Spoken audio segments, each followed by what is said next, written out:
So one of the things that we talk about all the time at Donum is really trying to make wines that are transparent to their terroir, that really kind of show the place that they're grown in. Each location has sort of a signature taste profile that you could recognize. So here in Carneros, the main influences are the clay soils and then the wind, which we can kind of feel right now.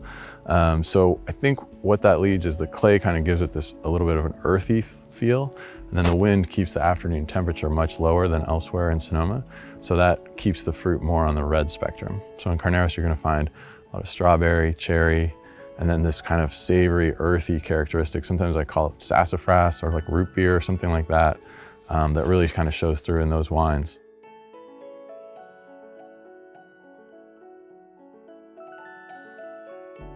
At our Russian River vineyard, it's kind of in a warmer subregion, but it also sits a little lower, so it has fog throughout the day.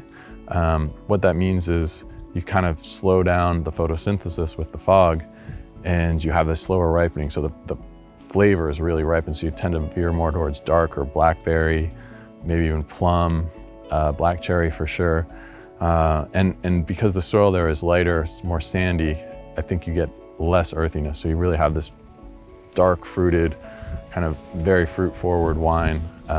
Also with those soils, you get a little bit higher acid. So even though it has these darker flavors, it's also very fresh and well structured.